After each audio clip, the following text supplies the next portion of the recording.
अभी मार्केट में एक नया एनिमे आया है जो कि आपको एकदम हैरी पॉटर वाली फीलिंग देगा और हाँ, यहाँ वन पंच मैन वाली फीलिंग भी थोड़ी सी है, लेकिन इसके बावजूद भी ये एनिमे काफी डिफरेंट है। मैं यहाँ बात कर रहा हूँ Mashle magic and muscle anime की और इस वीडियो में हम इसी एनिमे के पूरे वर्ल्ड को जानेंगे। वैसे मैशले होता है या मैशल होता है, जो भी आप प्रोनाउंस करते हो, मैं मैशले बोलूंगा। तो हाँ, ये एक स्टार्टर पैक वीडियो है Mashle magic and muscle anime की, साथ ही यहाँ मैं हैरी पॉटर के वर्ल्ड से भी इस एनिमे को कंपेयर करूंगा। और टाइम वेस्ट नहीं करते, हम जल्दी से वीडियो को शुरू कर देते हैं। सो राइट ऑफ द बैट मैं आपको बता दूं कि इस एनिमे का जो मेन पात्र है उसका नाम है मैश बर्नडेड। ये बंदा कुछ ज्यादा ही पावरफुल है, लेकिन इसका दिमाग थोड़ा सा स्लो है, ठीक सलमान भाई की तरह। मुझे क्यों तोड़ा? अरे रुक जाओ, मेरा मतलब है कि सलमान भाई की तरह वो फिजिकली स्ट्रांग है। समझा करो यार बातों को। अब इससे पहले मैश के बारे में थोड़ा और जाने, आपको इस मैजिकल वर्ल्ड के बारे में जानना जरूरी है। तो मैशले वर्ल्ड जो है वो बिल्कुल हैरी पॉटर के वर्ल्ड की तरह है, जहां लोगों के पास मैजिक है। अगर किसी इंसान के चेहरे पे आप लाइन देखते हो तो इसका मतलब है कि वो इंसान मैजिक का इस्तेमाल कर सकता है। इसे हम मैजिकल लाइंस भी कह सकते हैं, और जिसके चेहरे पे जितने ज्यादा लाइंस होंगे उसका मैजिक यूजुअली उतना ज्यादा पावरफुल होगा। फॉर एग्जाम्पल, अगर किसी के पास 2 मैजिक लाइंस है तो आइडियल केस में वो एक सिंगल मैजिक लाइन वाले बंदे से ज्यादा पावरफुल होगा। ये मैजिकल लोग वॉन्ड का इस्तेमाल करते हैं अपने मैजिक को यूज करने के लिए, और इनके पास भी 3 स्कूल्स हैं, जिसमें से सबसे फेमस है ईस्टर्न मैजिक एकेडमी। हाँ, वही हॉगवर्ट्स जैसे वहां भी कई सारे स्कूल थे ना, डम्स्ट्रैंग, हॉगवर्ट्स, लेकिन सबसे फेमस हॉगवर्ट्स था। और ये जो ईस्टर्न मैजिक एकेडमी है वो दिखता भी हॉगवर्ट्स जैसा है। अब हैरी पॉटर वर्ल्ड में हम देख पाए थे कि कैसे जो बुरे विजर्ड्स थे वो मगल्स यानी कि नॉन मैजिक वाले लोगों पे राज करना चाहते थे, उन्हें अपने से नीचे मानते थे। वेल, इस वर्ल्ड में ऑलरेडी ऐसा हो चुका है। हाँ, जो ग्रिंडेलवाल्ड का जो एम था ना हैरी पॉटर में, वो यहाँ ऑलरेडी हो गया है। मेरे कहने का मतलब यह है कि मैशले के वर्ल्ड में जो लोग भी बिना लाइन के पैदा होते हैं उन्हें सोसाइटी में कोई जगह नहीं दी जाती। इनफैक्ट कई ऐसे भी लोग होते हैं जो जन्म तो मैजिकल पावर्स के साथ लेते हैं, यानी उनके पास मैजिकल लाइन होता है, लेकिन समय के साथ उनका लाइन मिट जाता है, यानी उनकी मैजिक खत्म हो जाती है। और ऐसे में उसके परिवार वाले ही रिपोर्ट कर देते हैं उस आदमी को कि भैया इसकी मैजिकल पावर्स खत्म हो गई, तो इसे ले जाओ, ले जाके क्या करो, मार डालो। जी हाँ, यहाँ नॉन मैजिक वाले लोगों को मारना एकदम कॉमन प्रैक्टिस है। अब जिस तरह से हैरी पॉटर में मिनिस्ट्री ऑफ मैजिक था, वैसे ही यहाँ ब्यूरो ऑफ मैजिक है जो कि इन सभी चीजों को कंट्रोल करता है। तो हाँ, मुझे पता है आप लोगों के पास भी मैजिक नहीं है, तो अगर चैनल को सब्सक्राइब नहीं करते हो तो आपका भी मैं कंप्लेन कर दूंगा। किससे? ब्यूरो ऑफ मैजिक से। यार मतलब मे में एम था 100 के पूरा करने का, अब तो 90 के भी नहीं हो रहा है मेरा, तो प्लीज सब्सक्राइब कर लो चैनल को। वैसे ही आपको एक इम्पॉसिबल टास्क देता हूँ, अगर आज के दिन ही आप लोग मेरा 100 के पूरा करवा दोगे, जो कि आई नो इम्पॉसिबल है, करवा ही नहीं पाओगे आप लोग, बट स्टिल करवा देते हो, तो वो 5 पार्ट सीरीज वीडियो है ना, वो मैं 5 दिनों में लगातार 5 वीडियोस लेकर आऊंगा आने वाले महीने के फर्स्ट वीक में। हाँ, उसी दिन से वीडियो आना शुरू हो जाएगी। तो कर दो इम्पॉसिबल टास्क ताकि मैं भी लग जाऊं अपने इम्पॉसिबल टास्क में। चलो एनीवेज, इस सब बात नहीं करते, वीडियो में वापस आते हैं।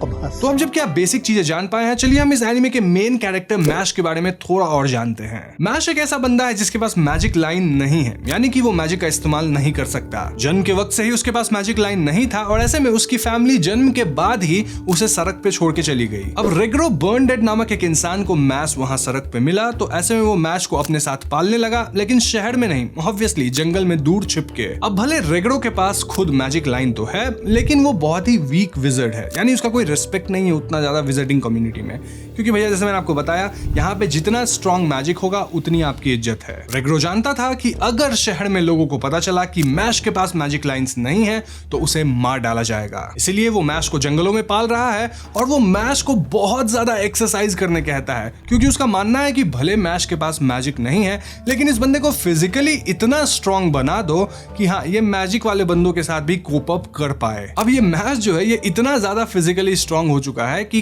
कोप अप करना छोड़ो, मैजिक वाले बंदों के साथ ये उन्हें पेल रहा है। मतलब वन पंच मैन देखा था ना, काइंड ऑफ वैसा ही स्ट्रॉन्ग है। हाँ, साइतामा का बात अलग है, वो बहुत ज्यादा स्ट्रॉन्ग है, लेकिन इस वर्ल्ड में इससे स्ट्रॉन्ग बंदा तो अभी तक मुझे नहीं दिखा 7 एपिसोड्स में। अब भले मैश फिजिकली बहुत स्ट्रॉन्ग है, लेकिन मेंटली वो थोड़ा सा सिंपल है। आई मीन, इस बंदे को आज तक ये नहीं समझ में आया कि गेट को, यानी जो डोर होता है, उसे पुश करके ओपन करना है या पुल करके।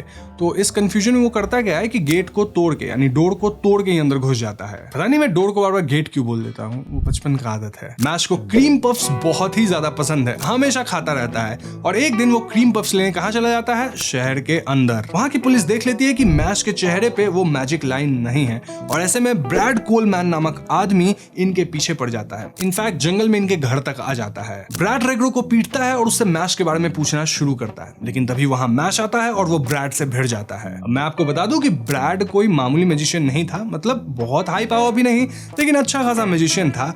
लेकिन यहाँ मैश उसके स्पेल्स को हाथ से यूं डिफ्लेक्ट करता है और बड़ा पीटता है उसे। ऐसे में ब्रैड समझ जाता है कि भैया मैश के अंदर अनबिलीवेबल पावर है और वो अपने ताकत से मैजिक वालों तक को पीछे छोड़ सकता है। तो ऐसे में वो मैश को प्रपोज करता है कि वो उसे ईस्टर्न मैजिक एकेडमी भेजेगा, जहां मैश का एम होगा एक डिवाइन विजनरी बनना। अब डिवाइन विजनरी क्या होता है वो मैं आपको इसी वीडियो में आगे बताऊंगा। फिलहाल आप ये जान लो कि ब्रैड मैश को इसलिए स्पॉन्सर करना चाहता था इस एकेडमी में जाने के लिए, क्योंकि अगर मैश डिवाइन विजनरी बन जाता है तो ब्रैड के हाथ में काफी सारा पावर और पैसा होगा। ऑब्वियसली वही मैश को स्पॉन्सर करके वहां भेजा है ना। अब आप बोलोगे कि भैया मैश जाएगा ही क्यों मैजिक वाले स्कूल में जबकि उसके पास मैजिक नहीं है। वेल, ब्रैड फोर्स करता है। फोर्स कैसे? वो कहता है कि मैं तुम्हें और तुम्हारी फैमिली को हमेशा हंट करते रहूंगा और अगर इस हंट से बचना है यानी कि पीसफुली जीना है तो तुम जाओ इस स्कूल में एडमिशन लो। क्योंकि देखा जाए तो भले ही मैश बच जाएगा इनके अटैक से, लेकिन इसके जो पापा हैं, जो फॉस्टर डैड है, उनका क्या, वो तो वीक है ना। तो अपने पिता को पीसफुल लाइफ देने के लिए मैश चल देता है ईस्टर्न मैजिक एकेडमी में एडमिशन लेने, यानी कि वहां का टेस्ट देने के लिए।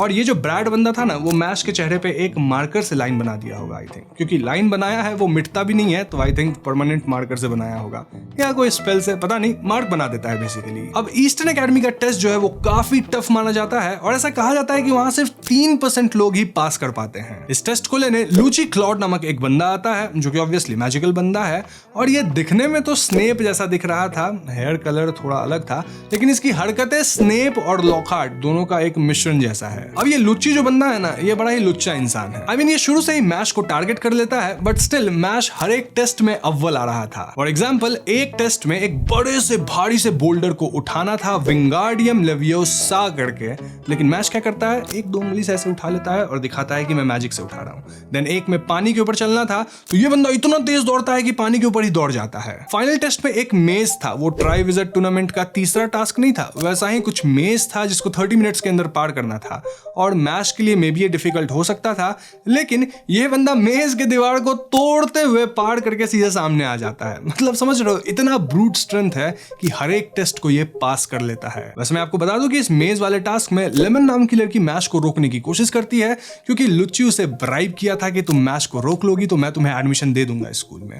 लेकिन हाँ, इस टेस्ट के दौरान ऐसा कुछ होता है कि लेमन खुद फंस जाती है, देन मैश उसकी मदद करता है, उसको भी पास करवा देता है। तो अब लेमन हो गई है मैश की बड़ी फैन और वो एकदम मैश से सीधा शादी करना चाहती है, एकदम धड़ाधड़ प्रपोज करती रहती है कि शादी कर लो, तुम बहुत ऑसम हो। समझ रहे हो, बहुत ही अच्छा सिचुएशन है। तो टेस्ट पास करने के बाद मैश को स्कूल में एडमिशन मिल जाता है और यहाँ उसका रूममेट है फिन एम्स। इस एकेडमी के हेडमास्टर है डम्बलडोर, नहीं डम्बलडोर जैसा दिखने वाला एक इंसान जिसका नाम है वॉलबर्ग। देख रहे हो कितना ज्यादा सिमिलैरिटीज है। एकेडमी में 3 हाउसेज है जिनका नाम है Adler house, Lang house and Orca house. Adler house का सिंबल है ईगल, ऑर्का हाउस का सिंबल है एक किलर वेल और लैंग हाउस का सिंबल है एक वुल्फ आई थिंक। ये रिजेंबल करते हैं ग्रिफिंडोर, स्लिथरिन और रेवेनक्लॉ से।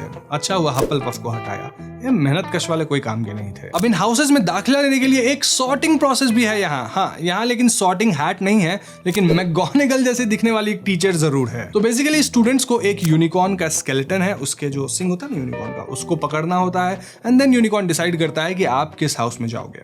ऐसे में मैश का एडमिशन होता है एडलर हाउस में, जो कि ग्रिफिंडोर जैसा है थोड़ा। और हाँ, लैंग हाउस जो है वो स्लिथरिन जैसा है। लोग कहते भी हैं कि वहाँ यूजुअली पावरफुल लोग जाते हैं जो कि बदमाश टाइप के होते हैं, जो कि नॉन मैजिक वाले को कुचलना चाहते हैं। कॉन्सेप्ट वैसा ही है थोड़ा सा। इनके क्लासेस भी ऑलमोस्ट सेम है, जैसे कि पोशन, डिविनेशन, मैजिक हिस्ट्री इत्यादि। अब इन क्लासेस में जो सबसे दिलचस्प क्लास है वो है झाड़ू पे उड़ने वाला क्लास। हाँ, उड़ना भी तो सीखना होगा मैश को। क्लास के पहले दिन मैश को एक बंदा चैलेंज करता है कि चलो मुझसे रेस करके दिखाओ, जीत सकते हो या नहीं। अब भैया अपना मैश उड़ेगा कैसे और रेस को जीतेगा कैसे? वेल, बहुत ही सिंपल है, कुछ करता नहीं है मैश, बस झाड़ू को उठाता है, जैवलिन की तरह जोर से फेंकता है, अपने खुद जंप करता है, झाड़ू पे बैठ जाता है और फिनिश फिनिश लाइन पे पहुंच गया, जीत गया रेस। जी हाँ, वो ये सब इतने तेजी से करता है कि कोई कुछ देख ही नहीं पाता और सब देखता है कि मैश सीधे झाड़ू पे बैठा हुआ है और वो फिनिश लाइन पे पहुंच गया है। इनफैक्ट वर्ल्ड रिकॉर्ड स्थापित कर दिया फास्ट होने में। वैसे में मैश को सिलेक्ट कर लिया जाता है अपने हाउस की तरफ से डुएलो गेम खेलने के लिए। डुएलो क्या है? अरे वही क्विडिच है। बस डुएलो का जो रूल्स है वो क्विडिच से बेहतर और सिंपल है। यहाँ बस फुटबॉल की तरह गोल करना है और एक टाइम लिमिट होता है जैसे फुटबॉल में होता है। उस टाइम लिमिट में जो टीम ज्यादा गोल किया वो जीत गया। बेसिकली झाड़ू पे उड़ते हुए एक रोम्बस शेप का गोल पोस्ट होगा, उसके अंदर गोल मारना है। इसके अलावा कोई और चीज नहीं है। मतलब वो क्विडिच में था ना, स्निच था, उसको पकड़ने का 150 पॉइंट, फिर ब्लजर्स से बचते रहना है, वो सब बकचोदी इधर नहीं है। अब इस गेम में मैश कुछ अलग ही कर देता है। जी हाँ, वो अपना पैर इतना तेजी से चलाता है कि झाड़ू पे वो हवा में जो है ना एक जगह पे खुद को मेंटेन कर पाता है। देन वो बॉल को हाथ में पकड़ता है और स्पिन करके बूमेरैंग की तरह ऐसे फेंकता है कि बॉल गोल पोस्ट में घुसते हुए घूम के वापस उसके हाथ में आती है। फिर फेंकता है, फिर घूम के वापस। 2 गोल हो गया, 3, 4, 5, ऐसे करते करते 1000 गोल दाग देता है भैया एक ही गेम में। ऐसे में दूसरे हाउस का क्या होगा? ऑब्वियसली वो हार गए और मैच बन जाता है सभी लोगों का चहेता कि भैया देखो ये कैसा विज़र्ड आया है, इसके पास इतनी ताकत है, ये इतना अच्छा खेलता है। लोगों को पता ही नहीं कि ये उड़ भी नहीं सकता है, सब अपने फिजिकल दम पे कर रहा है। वैसे पैर फड़फड़ा के हवा में कोई स्टेबल कैसे रह सकता है, ये समझ में नहीं आया मेरे को। अब यहाँ एक ड्रैगो जैसा भी कैरेक्टर है जिसका नाम है लॉयड केविल। लॉयड स्कूल में सबको बुली करता है क्योंकि उसके पापा मैजिक ऑफ ब्यूरो में एक वीआईपी हैं। साथ ही यहाँ का जो वाइस प्रिंसिपल है ना स्कूल का, उसके साथ भी लॉयड की अच्छी बनी हुई है, तो वो किसी को भी रेस्टिगेट करवा देता है, कुछ करता है तो उस पर कोई एक्शन नहीं होता इत्यादि। लॉयड मैश को बुली करना शुरू करता है, लेकिन मैश को उससे कोई मतलब नहीं था, वो तो अपना क्रीम पफ्स खा रहा था। लेकिन एक ऐसा सिचुएशन आता है जहां मैश को आता है गुस्सा, तो वो सिर्फ लॉयड को नहीं पेलता बल्कि वाइस प्रिंसिपल जो आता है ना समझाने के लिए, उनको भी जिंदा दफन करने लगता है जमीन के अंदर। उनका वांड तोड़ देता है, बोलता है तुम लोग सबको मैं पीटेगा। अब इस एक्शन के कारण भी मैश सस्पेंड नहीं होता क्योंकि जो प्रिंसिपल है यहाँ के डम्बलडोर, आई मीन वॉलबर्ग, वो मैश को सपोर्ट करते हैं। और इसके पीछे क्या रीजन है वो हमें आगे पता चलेगा, इस वीडियो में नहीं बता रहा मैं। अब मैश की लड़ाई यहाँ लैंस क्राउन नामक एक बंदे से भी हो जाती है जिसके पास डबल मैजिकल लाइंस है और मैश उससे लड़ता है और इस लड़ाई के बाद इन दोनों की दोस्ती हो जाती है। हम कह नहीं सकते इस लड़ाई में कौन जीता, बट हाँ दोस्ती जरूर हो जाती है। वैसे फ्रैंकली मुझसे पूछा जाए तो मुझे लगता है मैश जीत रहा था, वो चाहता तो हरा देता लैंस को इजिली। लैंस एक बड़े मैजिक फैमिली से है जो कि अपनी ग्रेविटी मैजिक ग्रेवियोल वाले स्पेल के लिए जाने जाते हैं। और इनके फैमिली में हुआ ये कि लैंस की जो छोटी बहन है वो जन्म तो ली थी मैजिकल लाइंस के साथ, लेकिन अब उसका मैजिकल लाइन मिटने लग गया है धीरे धीरे। तो ऐसे में लैंस को पता है कि उसके पापा मम्मी उसकी बहन को दे देंगे मैजिक ऑफ ब्यूरो को एंड देन उसे मार दिया जाएगा। तो इसी को रोकने के लिए लैंस बनना चाहता है डिवाइन विजनरी, क्योंकि जो डिवाइन विजनरी बनता है उसका काफी हद तक पहुंच हो जाता है, तो वो इन रूल्स को चेंज कर पाएगा, अपनी बहन को बचा पाएगा। अब डिवाइन विजनरी की इतनी बात हो रही है तो बता ही देता हूं आपको डिवाइन विजनरी क्या है। लेकिन उससे पहले एक छोटी सी बात आपको बता देता हूं कि इस सीरीज में ऐसा नहीं है कि हर एक इंसान हर तरह के मैजिक को इस्तेमाल कर रहा है। आई मीन कर सकता है, लेकिन हर एक के पास अपना एक अलग तरह का मैजिक पावर होता है। एक ऐसा पावर जो उसका अपना पर्सनल है, भले उसके फैमिली से आ रहा हो या जैसे भी। वो जेजेके में है ना इनेट टेक्निक, काइंड ऑफ वैसा ही। जैसे लैंस का है ना ग्रेवियोल, जिससे वो ग्रेविटी को एकदम इतना ज्यादा कर देता है किसी को भी दबा देगा। खैर, तो अब डिवाइन विजनरी की बात की जाए तो इसे समझने के लिए आपको ये समझना होगा कि इस मैजिकल वर्ल्ड में 3 स्कूल्स हैं। मैंने आपको बताया ही था। हर एक साल इन तीनों स्कूल में से किसी एक एक्सेप्शनल बच्चे को चुना जाता है जो कि बनता है डिवाइन विजनरी। डिवाइन विजनरी को लोग गॉड्स चोजन वन मानते हैं, यानी उसकी औकात बहुत है, साथ ही वो मैजिक ऑफ ब्यूरो के कोर में है। तो हाँ, वो रूल्स वगैरह को चेंज कर सकता है, उसमें भी उसका हाथ है। तो आप समझ रहे हो लैंस क्यों बनना चाहता है डिवाइन विजनरी, और क्यों वो पुलिसमैन ब्रैड भी चाहता है कि मैश बन जाए डिवाइन विजनरी, ताकि पावर आ जाए हाथ में थोड़ा। बेसिकली हम कह सकते हैं कि जो भी इंसान डिवाइन विजनरी बनेगा वो कंट्री का one of the most influential person बन जाएगा। अब डिवाइन विजनरी बनने के लिए आपको कॉइन्स कलेक्ट करने होते हैं, जो कि हो सकता है गोल्ड कॉइन, सिल्वर कॉइन या फिर ब्रॉन्ज कॉइन। और कॉइन्स मेजर रोल प्ले करती है कि आप डिवाइन विजनरी बनोगे या नहीं, यानी कि जिसके पास जितना ज्यादा कॉइन होगा वो ऑब्वियसली ज्यादा ऊपर रैंक करेगा। 10 ब्रॉन्ज कॉइन अगर आपके पास आ गया तो वो एक गोल्ड कॉइन में कन्वर्ट हो जाएगा। अगर आपके पास 5 सिल्वर कॉइन है तो वो एक गोल्ड कॉइन में कन्वर्ट हो जाएगा। और गोल्ड कॉइन सबसे ऊपर है 2000 के नोट की तरह।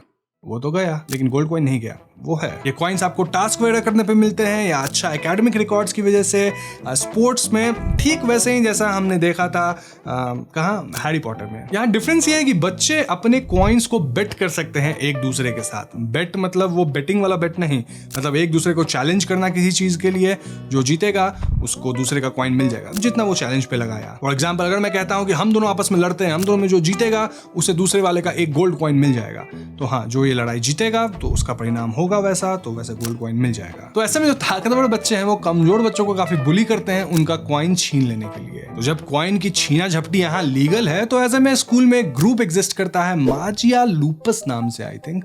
हाँ, वो लोग ऑब्वियसली लैंग हाउस से ही हैं और ये लोग कॉइन एकदम इकट्ठा करना चाहते हैं क्योंकि ये लोग अपने लीडर को बनाना चाहते हैं डिवाइन विजनरी। इनका जो लीडर है वो सोचता है कि भैया नॉन मैजिक पीपल पे और स्ट्रिक्ट रूल्स होने चाहिए, मतलब अगर वो बन गया डिवाइन विजनरी तो बहुत कष्टाउन तुंडू, मतलब बहुत कष्ट होगा। ये मैं किसी और लैंग्वेज में बोला, तुलू में आई थिंक, जिसे आता होगा वो समझ गए होंगे। फिलहाल हाउस लैंग वालों के पास सबसे ज्यादा गोल्ड कॉइन है, ऑब्वियसली छीना झपटी चोरी चकारी वगैरह करके, लेकिन अपना मैश है ना, सबसे छीन के सबका कॉइन सबका हिसाब लेगा। इन शॉर्ट हम कह सकते हैं कि यहाँ ऐसा दिखाया गया है कि मैश इतना पावरफुल है कि वो स्पेल्स वगैरह को ना सिर्फ डॉज कर लेता है बल्कि मैजिक वाले लोगों को पीटता भी है। अब पता नहीं मैश कब तक ऐसा कर पाएगा, क्योंकि मैं आपको बता दूं कि यहाँ 3 मैजिकल लाइन वाले लोग भी हैं, तो वो लोग बहुत ज्यादा पावरफुल होंगे। तो हो सकता है कोई मैश को हरा दे, लेकिन फिलहाल जितना दिखाया गया है सीरीज में उसमें मैश को हराने वाला कोई नहीं है। तो अब तक आपको इस सीरीज का बेसिक प्लॉट पॉइंट समझ में आ गया होगा, तो चलिए मैं आपको कुछ और चीजें बता देता हूं जो कि हैरी पॉटर से काफी सिमिलर है। तो यहाँ के न्यूज़पेपर के जो फोटोज है ना, वो भी हैरी पॉटर के द डेली प्रॉफिट की तरह मूव करते रहते हैं। देन मैश के चेहरे पे जो लाइन बनाया गया है उस पर अगर आप ध्यान देंगे तो वो थोड़ा बहुत हैरी पॉटर के स्कार से रिजेंबल करता है। यहाँ भी डेथ ईटर्स की तरह एक ग्रुप है जिसका नाम है इनोसेंट जीरो। वैसे इनोसेंट जीरो का अभी ठीक से मतलब आया नहीं है एनिमे के अंदर,